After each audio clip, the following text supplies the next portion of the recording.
की और जहां आज बात होने वाली है बजाज कंज्यूमर के मैनेजमेंट से। हमसे खास बातचीत करने के लिए जुड़ रहे हैं कंपनी के मैनेजिंग डायरेक्टर जयदीप नंदी साहब, जिनसे चर्चा होगी सोप मार्केट में एंट्री पर कंपनी की स्ट्रैटेजी क्या है उस पर, साथ ही साथ रूरल मार्केट में डिमांड पर भी चर्चा करेंगे। लेकिन सबसे पहले आपको कंपनी के बारे में कुछ जानकारी दे देते हैं। बजाज कंज्यूमर जो है 1993 में इस 53 में माफ़ कीजिए, इसकी शुरुआत हुई थी। हेयर ऑयल और पर्सनल केयर बनाने वाले के कारोबार में ये कंपनी है और एक जाना माना नाम है बजाज आमंड। इनका जो आमंड ड्रॉप हेयर ऑयल है, बजाज आंवला एलोवेरा हेयर ऑयल है, ये कुछ जो है बड़े इनके ब्रांड्स हैं। देश में इनके 8 मैन्युफैक्चरिंग प्लांट्स हैं। सार्क देशों के अलावा ये खाड़ी देश, आसियान और अफ्रीकी देशों पर भी फोकस करते हैं।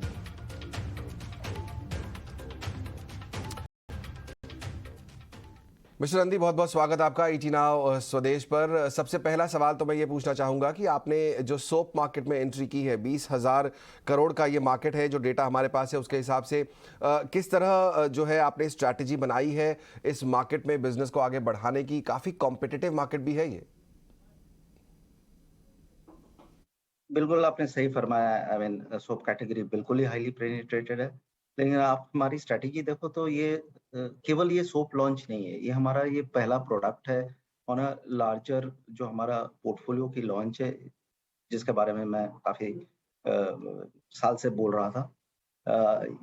ये हमारा प्लान जो है कि आमंड ड्रॉप्स का पोर्टफोलियो हम तैयार करें, क्योंकि हमारा जो आमंड ड्रॉप्स ऑयल है काफी पॉपुलर है कस्टमर्स के पास, और it goes to about 6 crore households, और कंटिन्यूसली वहां से डिमांड आता गया है कि आप ये आमंड ड्रॉप्स को और बाकी फॉर्मेट्स में क्यों नहीं देते हैं, कि आमंड की जो अच्छापन है ये आप और बाकी फॉर्मेट्स में हेयर केयर और स्किन केयर में देते क्यों नहीं है। तो हमने 9 महीने से एक रिसर्च किया था 2 साल पहले अक्रॉस कस्टमर्स सारे देश में, और इसमें ये वापस आया हमारे पास कि हाँ बिल्कुल हेयर केयर और पर्सनल केयर में काफी सारे फॉर्मेट्स में, स्किन केयर में काफी सारे फॉर्मेट्स में हम ये आमंड ड्रॉप्स दे सकते हैं कस्टमर को, और बिल्कुल वो लेंगे। तो यही हमारी खूबी रहेगी ये प्रोडक्ट में कि इसमें आमंड ड्रॉप्स है, विटामिन ई है, it's a premium product and it has moisturising capability and it is at affordable price.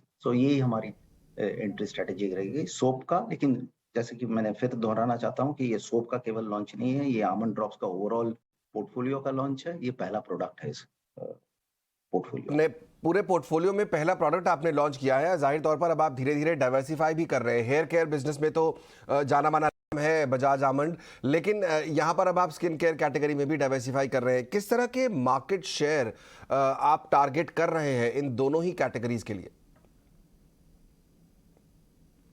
तो देखिए स्ट्रेटेजिकली आप पूछो हमें, तो हम डाइवर्सिफिकेशन में हम तीन डायरेक्शंस ले रहे हैं। पहला तो जैसे आपको मालूम ही होगा कि हम हेयर केयर में हेयर ऑयल्स में काफी सारे रेंज हमने ऑलरेडी निकाला है, पिछले 2 साल से हम लॉन्च कर रहे हैं।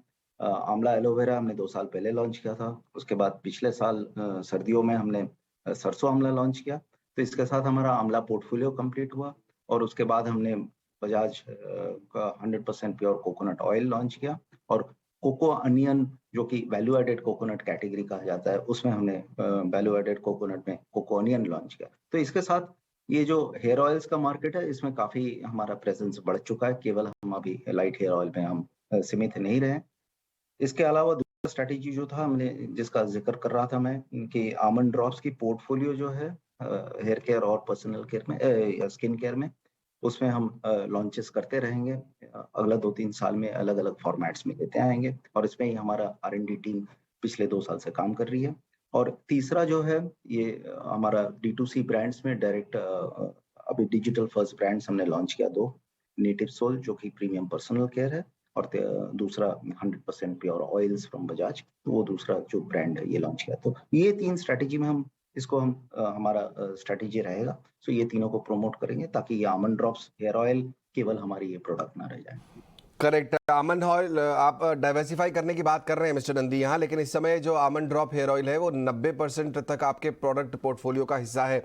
आने वाले समय में आप अपने प्रोडक्ट के प्रोफाइल को किस तरह से चेंज करना चाहते हैं? किस तरह से ये मिक्स आपका दिखाई देगा लॉन्ग टर्म की बात अगर करें यहाँ से? तो देखिए, हमारा इरादा तो ऐसा रहेगा कि बाकी जो हेयर ऑयल्स है मतलब आलमंड ड्रॉप्स के अलावा बाकी जो हेयर ऑयल्स है उसमें हम चाहेंगे कि कम से कम डबल डिजिट हमारा पोर्टफोलियो में वो कंट्रीब्यूट करे ओवरऑल पोर्टफोलियो में। और हम चाहेंगे कि हमारा जो आलमंड ड्रॉप्स का जो बाकी जो अम्ब्रेला पोर्टफोलियो बन रहा है हेयर हेयर केयर और स्किन केयर में ऑयल्स के अलावा वो भी कम से कम डबल डिजिट पोर्टफोलियो में कंट्रीब्यूट करे। अब कितना डबल डिजिट वो तो समय ही बताएगा, लेकिन हम चाहते हैं कि अगला 3 से 4 साल के अंदर ये दोनों सब्सटैंशियल बढ़े और जो हमारा जो डी2सी ब्रांड्स है वो तो हम अलग से प्रमोट करेंगे। करेक्ट मिस्टर नंदी, ये तो साफ जाहिर है कि पिछला कुछ समय जो है मुश्किलों भरा रहा है। हमने स्लोअर ग्रोथ देखी है, खास तौर पर अप्रैल और मई के महीने में, अगर मैं गलत नहीं हूं तो।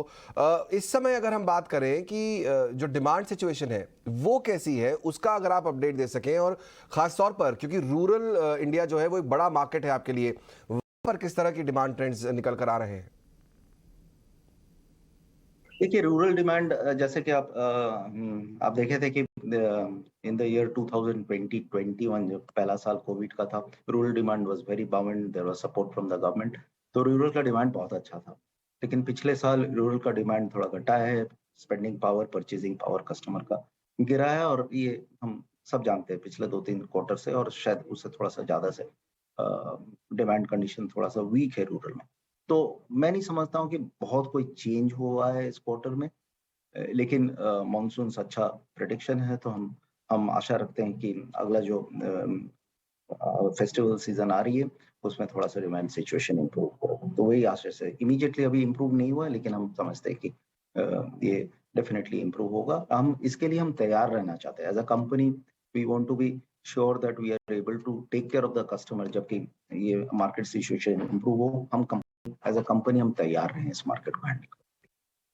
एक आखिरी सवाल पूछना चाहूंगा मिस्टर नंदी, और वो थोड़ा सा आपके जो कंपनी के चैलेंजेस हैं उसकी बात कर लेते हैं एक बार। हमने देखा कि कोपरा के प्राइसेस तो धीरे धीरे कम हो रहे हैं, लेकिन बाकी जो आपके रॉ मटेरियल्स हैं, इन्फ्लेशन का काफ़ी हद तक इम्पैक्ट पड़ा है। एलएलपी, आरएमओ जैसी चीज़ें हैं, पैकेजिंग मटेरियल है, इस सब पर काफ़ी खर्च बढ़ा है। आपका एड स्पेंड जो आपने विज्ञापनों पर खर्च किया है वो भी काफ़ी बढ़ा है। आपके मार्जिन्स पर किस तरह का इम्पैक्ट इसकी वजह से पड़ा है, और कब तक हम ये प्रेशर आपके मार्जिन्स पर देखेंगे? देखिए, as a company Bajaj will always try to provide premium products because that's हमारी प्रीमियमनेस के साथ ही हमारा कंपनी जुड़ा हुआ है, ट्रस्ट एवं और क्वालिटी। तो ग्रॉस मार्जिन जो है ज़्यादातर हम जो प्रोडक्ट्स निकालेंगे उसमें हम यही कोशिश रखेंगे कि ग्रॉस मार्जिन कम प्रोडक्ट से अच्छा रहे। लेकिन जैसे कि आपने सही फरमाया कि हम मार्केटिंग में बिल्कुल हम स्पेंड करेंगे क्योंकि ब्रांड्स को हमको बिल्ड करना है, आलमंड ड्रॉप्स के अलावा। तो इसके लिए अगला अगला कुछ क्वार्टर्स और शायद 1-2 साल में investment as far as brands are concerned will be there. So hence EBITDA will see some dilution in the next in the near to mid term.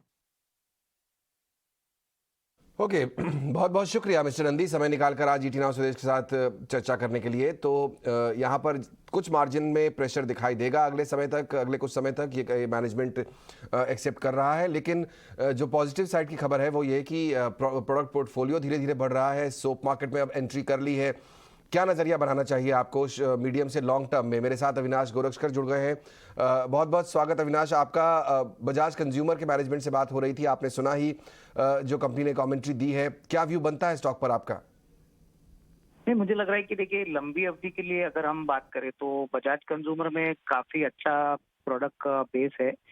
इनका ज्योग्राफिकल नेटवर्क और रीच काफी बड़ा है और मुझे लग रहा है कि आने वाले 1-2 क्वार्टर्स में होपफुली एक बार रॉ मटेरियल के ऊपर थोड़ा बहुत प्रेशर कम होता है तो मार्जिन में डेफिनेटली एक पॉजिटिव रुझान आपको देखने को मिलेगा। Hopefully second half of FY23 अच्छा होना चाहिए और मेरे ख्याल से जिस प्रकार के नए प्रोडक्ट सेगमेंट्स कंपनी एंटर कर रही है इसका फायदा कहीं ना कहीं कंपनी को FY23 के सेकंड हाफ में देखने को मिलेगा। तो जो निवेशकों को लंबी अवधि के लिए शेयर खरीदना है मेरे ख्याल से अच्छी अट्रैक्टिव लेवल है, ऊपरी लेवल से काफी गिर चुका है। मीडियम टू लॉन्ग टर्म के लिए प्रोस्पेक्ट्स अच्छे हैं, हो सकता है कि आने वाले 1-2 क्वार्टर चैलेंजिंग रहेंगे बट ओवरऑल हमको लग रहा है कि किसी को पोर्टफोलियो में इंक्लूड करना है तो ये शायद अच्छा प्राइस रहेगा क्योंकि कम से कम साल 1.5 साल का अगर कोई नजरिया लेता है तो रिस्क रिवॉर्ड अच्छा आने की उम्मीद रहेगी।